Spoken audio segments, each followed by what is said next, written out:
Salam. Gəl bugün səninlə biraz çox qədimə gedək.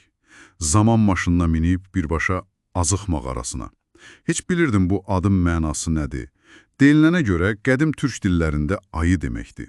Hə, maraqlıdır. Bu yer deməli Qarabağda Xocavənd rayonundadır. Quruçay dərəsində. Və təkcə bizim üçün yox, deyəsən bütün bəşəriyyət üçün çox vacib bir yerdir. Ən qədim məskənlərdən biri. Tamamilə doğrudur. Əlimizdə də Xocavənd rayon icra hakimiyyətinin, Wikipediyanın, başqa elmi mənbələrin məlumatları var. Gəl baxaq görək bu mənbələr bizə nə deyir?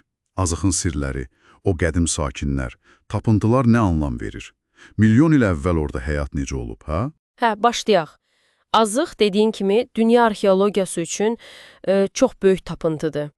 Bunu 1960-cı ildə bizim öz arxeoloqumuz Məmmədəli Hüseynov kəşf edib. O, Azərbaycanda paleolit elminin, necə deyim, banisidir də. Bəs mağaranın özü necə yaranıb? Təsəvvür elə, 8-ə yaxın dəhliz varmış, ümumi uzunluğu da 600 metrə çatır. Bəzi zalları isə 20-25 metr hündürlükdədir. Elədir. Sanki yeraltı bir saraydır və bu sarayın döşəməsi, yəni altı, zamanın kitabı kimidir, qat-baqat. Qazıntılar göstərib ki, orada 10 mədəni təbəqə var. Ümumi qalınlığı da 14 metr. Vay be, 14 metr. Bəli, 14 metr qalınlığında torpaq qatı, hər qat bir dövr. Yaxın Şərq və Qafqazda belə zəngin, belə ardıcıl təbəqələşmə, yəni stratigrafiya çox azdır. Bəs necə ayrılırlar axı bu qatları? Yəqin hamısı bir-birinə qarışıb torpaq kimi görünür. Yox, o qədər də qarışıq deyil. Çox diqqətlə işləyirlər. Hər təbəqənin rəngi fərqlidir, tərkibi fərqlidir.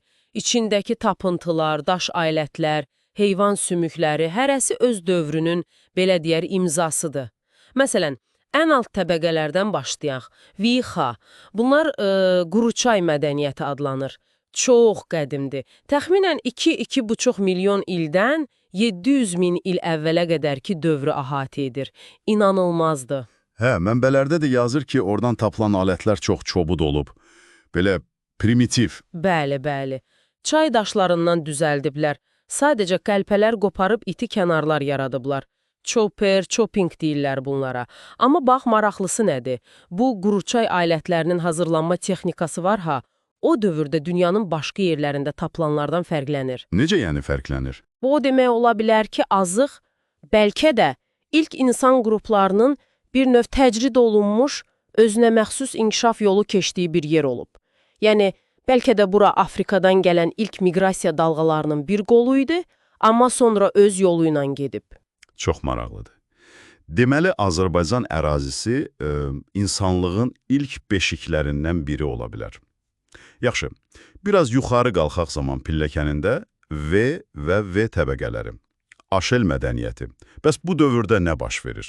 Aşel dövrü o da çox qədimdir, amma Quruçaya görə daha yeni. Hardasa 750 min ildən 350-400 min il əvvələ qədər. Burada artıq alətlər daha təkmildir. Daha simmetrik, diqqətlə yonulmuş əl çapacaqları tapılıb. Həm də minlərlə heyvan sümüyü var. Bu da göstərir ki, ovçuluq artıq əsas işləri idi.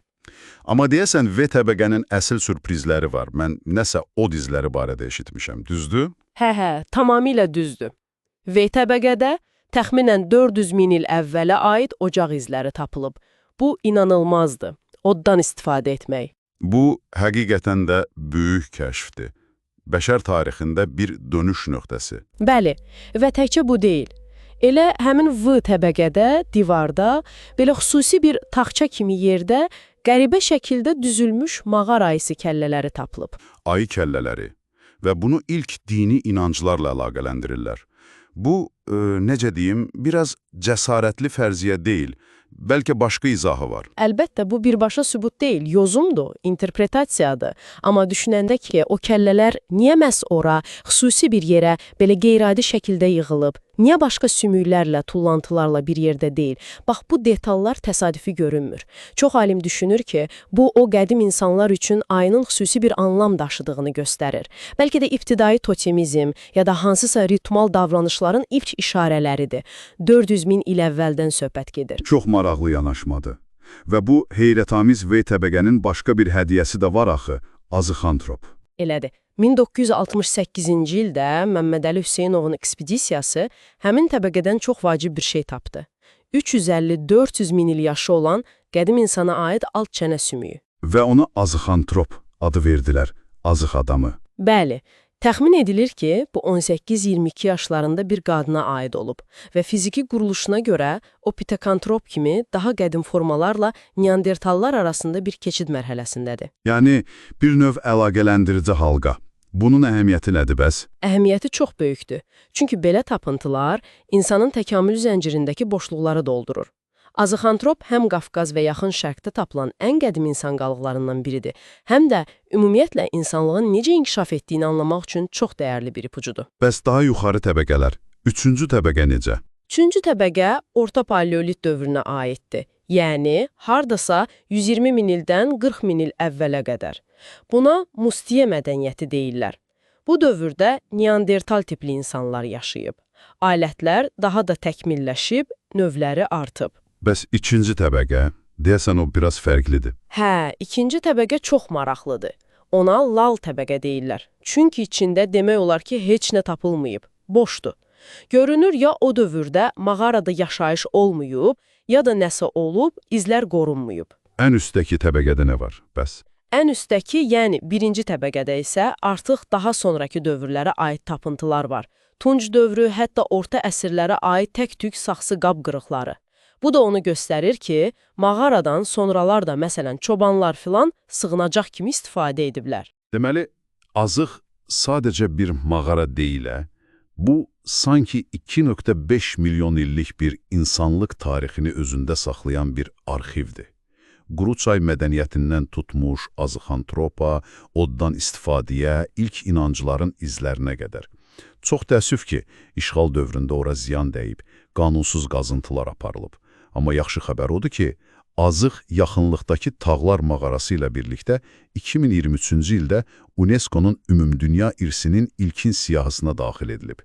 Azərbaycanın tarixdən əvvəlki yerləri adıyla. Bəli, bu çox vacib addımdır. Onun beynəlxalq əhəmiyyətini təsdiqləyir. Gördüyün kimi, azıq həqiqətən də daşdan bir boşluq deyil. Milyon illik keçmişimizi qoruyan canlı bir kitabxanadır. Bəs bu qədər dərini getmək, bu qədər qədim keçmişi araşdırmaq bizə özümüz haqqında, bugünkü kimliyimiz haqqında nə öyrədir? Və görəsən, o 600 metrlik mağaranın hələ tam açılmamış, tədqiq olunmamış dəhlizləri bizim ən qədim əcdadlarımız barədə daha hansı sirləri saxlayır? Bax, bu haqda düşünməyə dəyər.